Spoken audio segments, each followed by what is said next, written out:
भगवान शिव का स्मरण कर कर प्रदोष काल में मान लो कोई काम आपका बहुत जरूरी है, बहुत दिनों से आप थक गए हैं, नहीं हो रहा, कर्जा बढ़ रहा है, धन नहीं आ रहा, व्यापार नहीं चल रहा, या कोई समस्या बहुत प्रबल है, कोई एग्जाम में बैठ रहे हो नहीं हो रहा, परीक्षा भी दे दी है, रिजल्ट आने ही वाला,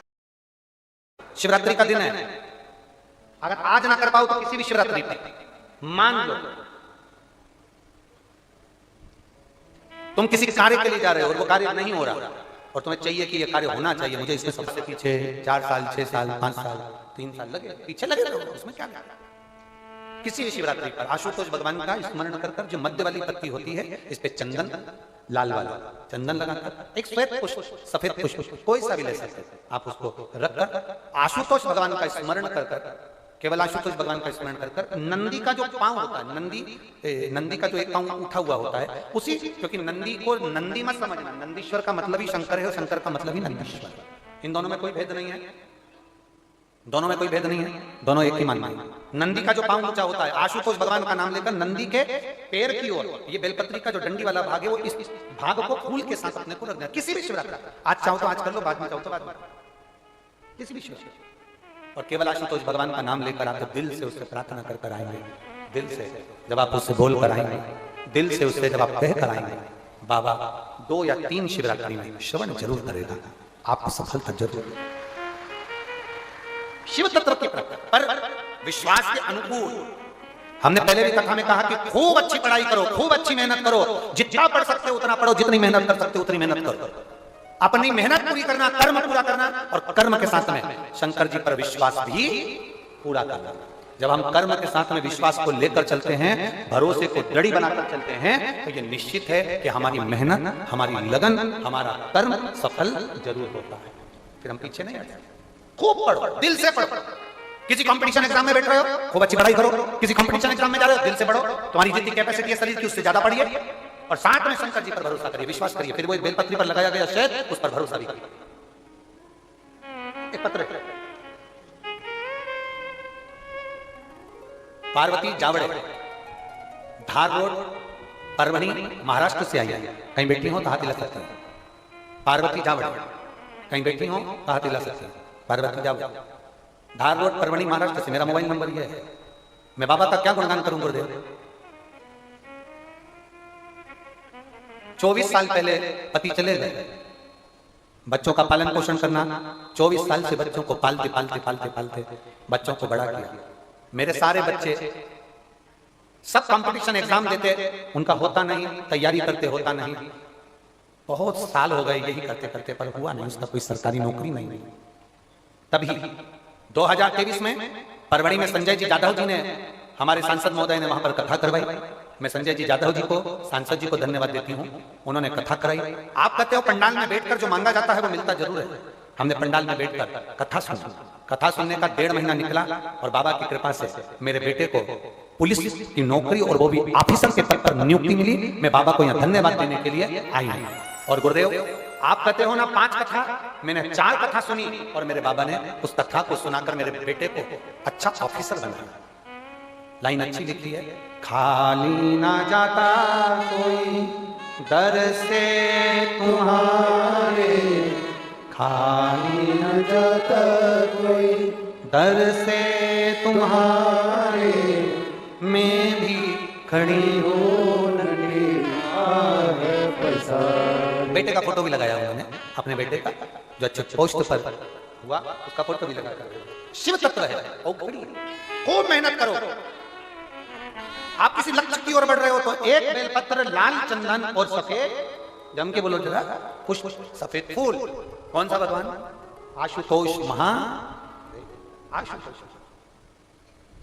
धीरे से, लगनता से, मन से, चित्त से, भक्ति से शिव सुनेगा। भगवान शिव का स्मरण कर कर प्रदोष काल में मान लो कोई काम आपका बहुत जरूरी है, बहुत दिनों से आप थक गए हैं, नहीं हो रहा, कर्जा बढ़ रहा है, धन नहीं आ रहा, व्यापार नहीं चल रहा, या कोई समस्या बहुत प्रबल है, कोई एग्जाम में बैठ रहे हो नहीं हो रहा, परीक्षा भी दे दी है, रिजल्ट आने ही वाला हो, अपने गमले की ही मिट्टी को वहीं पर ऊपर उठाकर उसी गमले के अंदर शिवलिंग बनाकर वहीं पर पूजन कर कर वहीं पर उसका विसर्जन कर दूंगी, उसका भी जो पुण्य है उतना ही मिलेगा जितना पार्थिव शिवलिंग के पूजन करा। कोई नियम बना लो कि 1 महीने में 1 बार मुझे पार्थिव बनाना, कोई नियम बना लो मैं 3 महीने में 1 बार पार्थिव बनाऊंगा, कोई नियम बनाओ कि मैं 6 महीने में एक बार पार्थिव बनाऊंगा। कोई नियम बना लो कि मैं साल भर में एक बार, जो सावन के महीने में शिवरात्रि आती है, जैसा आप लोग सब ऑनलाइन बनाते ही हो, पार्थिव का निर्माण करो। एक संकल्प अपने भीतर। हर महीने की जो शिवरात्रि आती है, मासिक शिवरात्रि जो आती है, आप 12 महीने का नियम बनाओ कि मैं 12 महीने की शिवरात्रि का व्रत करूं ना करूं। मैं शंकर के मंदिर में 12 महीने जो शिवरात्रि आती है, उस शिवरात्रि का नियम लेती हूं कि शिवरात्रि के दिन में दिया लगाने 3 जगह पर जाऊंगी। पहला, बोलते जाओ जनते, बेलपत्री के नीचे। दूसरा, शंकर भगवान के मंदिर में या शिव मंदिर की चौखट पर। तीसरा, आंवले के वृक्ष के नीचे। ये 3 जगह पर आप प्रणाम कर कर, झोली पसार कर बाबा देवादिदेव महादेव, माता लक्ष्मी और पार्वती के नाम से दिया लगाना प्रारंभ कर दीजिए। 3 महीने की शिवरात्रि पूरी हो, ये निश्चित है अगला पत्र आपका इस जगह पर मिलेगा कि बाबा ने मेरा यह कार्य। भगवान शिव का स्मरण कर कर प्रदोष काल में, मान लो कोई काम आपका बहुत जरूरी है, बहुत दिनों से आप थक गए हैं, नहीं हो रहा, कर्जा बढ़ रहा है, धन नहीं आ रहा, व्यापार नहीं चल रहा, या कोई समस्या बहुत प्रबल है, कोई एग्जाम में बैठ रहे हो, नहीं हो रहा,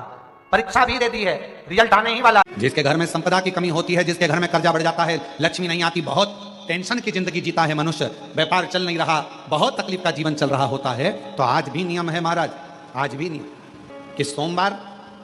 शुक्रवार, ये 2 बार ऐसे हैं, इन 2 बार को यदि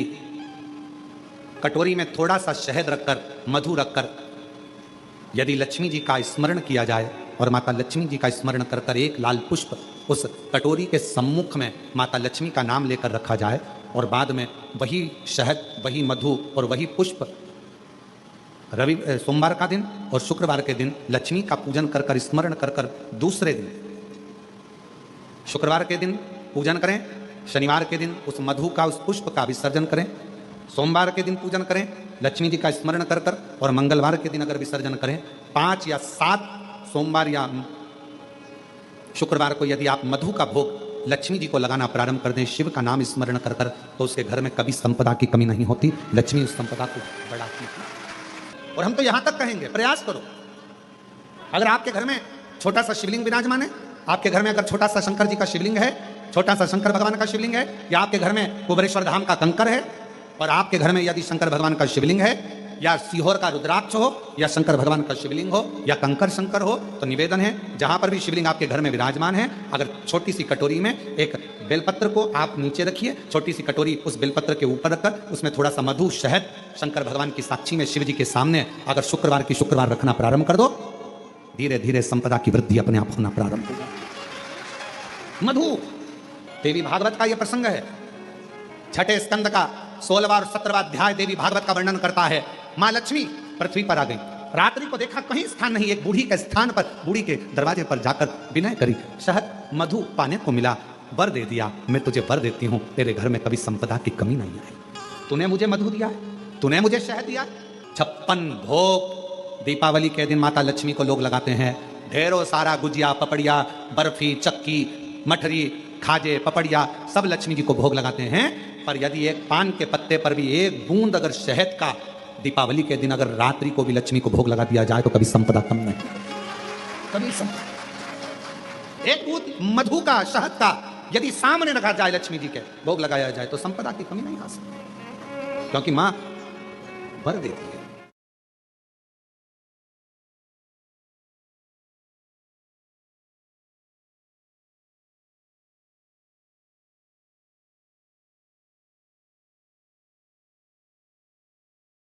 भगवान शिव का स्मरण कर कर प्रदोष काल में, मान लो कोई काम आपका बहुत जरूरी है, बहुत दिनों से आप थक गए हैं, नहीं हो रहा, कर्जा बढ़ रहा है, धन नहीं आ रहा, व्यापार नहीं चल रहा, या कोई समस्या बहुत प्रबल है, कोई एग्जाम में बैठ रहे हो, नहीं हो रहा, परीक्षा भी दे दी है, रिजल्ट आने ही वाला हो, तो 12 महीने शिवरात्रि आती है 12 महीने शिवरात्रि आती है। आप किसी कामना से अगर शंकर जी की आराधना कर रहे हैं, या आप शिवरात्रि पर व्रत करें ना करें, 12 महीने शिवरात्रि आती है। आप प्रयास करना, एक कामना कर कर शंकर जी के शिवलिंग का और शंकर जी की जो जलाधारी है उसका, शाम के समय, प्रदोष के समय पर, शिवरात्रि के दिन सफेद पुष्प की पंखड़ियों से शिव का श्रृंगार करना प्रारंभ कर दीजिए। जिस मंदिर में कोई नहीं जाए उस मंदिर में जाकर आप शिव का श्रृंगार करिए, श्रृंगार करो। आप दूसरा सोमवार आएगा, दूसरा शिवरात्रि आएगी ना, दूसरी महीने की जब शिवरात्रि आएगी, तो आपको मालूम पड़ेगा कि आपने शंकर का जो पुष्प का श्रृंगार करा था, श्वेत पुष्प की पत्तियों का, सफेद फूल की पत्तियों का, कुंदकेश्वर महादेव के नाम से जो श्रृंगार करा था, उसका लाभ क्या हुआ। एक माता ने तो बड़ा सुंदर भाव लिखा है कि हमारे, अब पत्र ढूंढना पड़ेगा, कि हमारे घर के पास में मंदिर था, उस मंदिर का कुछ नाम नहीं था। जिसने भी लिखा हो, अगर लिखा है तो खड़ी हो जाओ, हम ढूंढेंगे पत्र। तो एक बात अपने जीवन में उतार कर रखिएगा, सोमवार की अष्टमी, शिवरात्रि या सोमवार, प्रदोष, बन सके तुम्हारे पास में शिवालय हो या बेलपत्री का वृक्ष हो, वहां दीप दान अवश्य करना चाहिए। अब एक बात का स्मरण आपको रहे थोड़ा सा, अगर किसी कामना के वश अगर हम दीप लगा रहे हैं या हमारे मन में कोई भाव उत्पन्न है और हम बाबा से कहना चाहते हैं कि बाबा मेरा ये कार्य है आप पूर्ण करिएगा, तो फिर शिव मंदिर में भी लंबी बाती का दीप आप प्रदोष या सोमवार की अष्टमी या सोमवार या आप शिवरात्रि को बाबा से निवेदन कर कर लगा सकते हैं। हाँ, विशेष जब कोई एक बहुत बड़ी बात हो और आपके कार्य में कहीं अटकल हो रही हो, तो एक ही दीप में दो बाती, शिव और शक्ति, लंबी बाती बनाई शिव और शक्ति के नाम से, दो बाती एक साथ एक दीप में भी लगा सकते हैं। पर कब? जब विशेष कोई आपका कार्य हो और वो अटक रहा हो, विशेष कोई कार्य, और आप बाबा से प्रार्थना कर रहे हो, तो दो बाती का भी प्रयोग आप कर सकते हो। ऐसे शिव तत्व को जाने। राजा दम ने 41 तरह के दियों का दीप का वर्णन करा है। एक बाती का, फूल बाती का, गोल बाती का, लंबी बाती का, छोटी बाती का, मौली बाती का, वस्त्र बाती का, कपास बाती का, डाली बाती का, ऐसे 41 बाती की महत्वता राजा दम ने दर्शाई है। जब कभी मौका मिलेगा, कल की कथा में हम जितना ले सकेंगे उतना लेंगे, फिर कभी योग लगेगा तो वो राजा दम के हिसाब से जो जो बाती का महत्व कहा गया